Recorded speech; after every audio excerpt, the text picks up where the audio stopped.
you get settled in on your first night. I actually worked in that office before you. I'm finishing up my last week now, as a matter of fact, so I know it can be a bit overwhelming, but I'm here to tell you there's nothing to worry about. You'll do fine. So let's just focus on getting you through your first week, okay?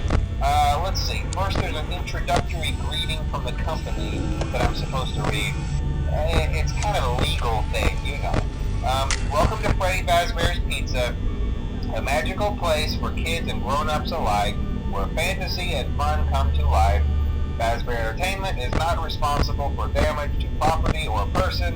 Upon discovering that damage or death has occurred, a missing person report will be filed within 90 days or as soon as property and premises have been thoroughly cleaned and bleached and the carpets have been replaced. Blah, blah, blah. Now, that might sound bad, I know, but there's really nothing to worry about. The animatronic characters here do get a bit quirky at night, but do I blame them? No. If I were forced to sing those same stupid songs for 20 years and I never got a bath, I'd probably be a bit irritable at night too. So remember, these characters hold a special place in the hearts of children and we need to show them a little respect, right? Okay. So just be aware, the characters do tend to wander a bit. They're left in some kind of free roaming mode at night. Something about their servos locking up if they get turned off for too long. They used to be allowed to walk around during the day too, but then there was the bite of 87. Yeah, it's amazing that the human body can live without the frontal lobe, you know? Now, concerning your safety, the only real risk to you as a night watchman here, if any, is the fact that these characters, if they happen to see you after hours, probably won't recognize you as a person. They'll most likely see you as a metal endoskeleton without its costume on. Now, since that's against the rules here at Freddy Fazbear's Pizza, they'll probably try to forcefully stuff you inside a Freddy Fazbear suit. Now, that wouldn't be so bad if the suits themselves weren't filled with cross beams, wires, and animatronic devices, especially around the facial area. So you can imagine how having your head forcefully pressed inside one of those could cause a bit of discomfort and death. The only parts of you that would likely see the light of day again would be your eyeballs and teeth that pop out the front of the mask. Yeah, they don't tell you these things when you sign up. But hey, first station of the breeze. I'll chat with you tomorrow. Check those cameras and remember to close the doors only if absolutely necessary. Gotta conserve power. Alright, good night.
oh, scary. Oh, shiver my timbers.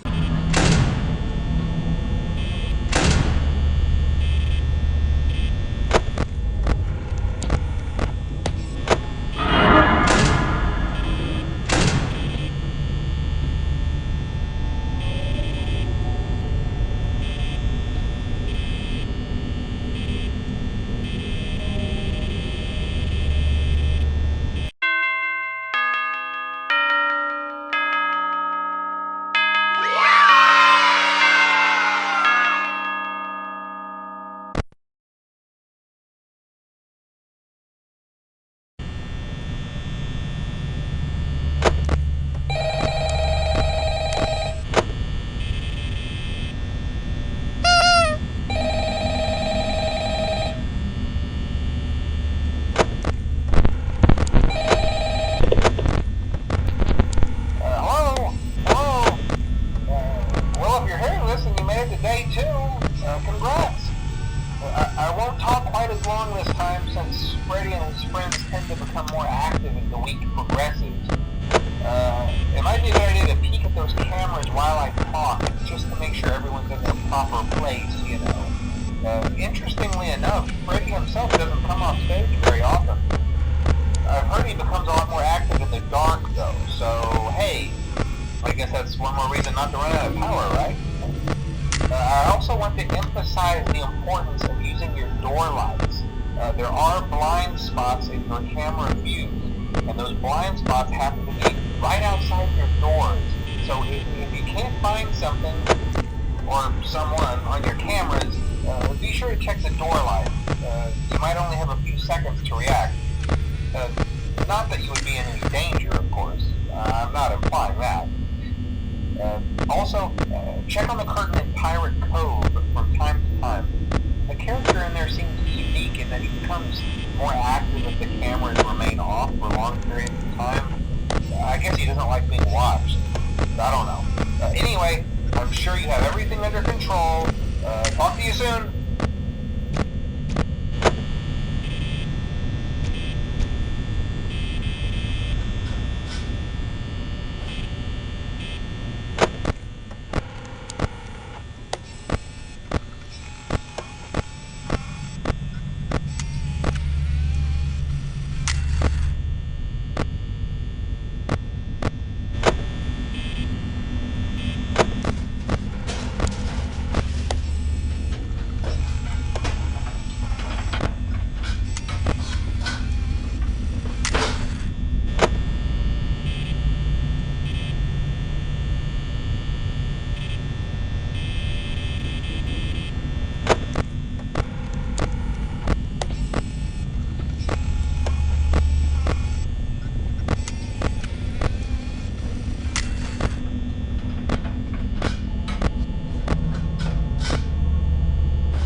Hank, come on. Come on.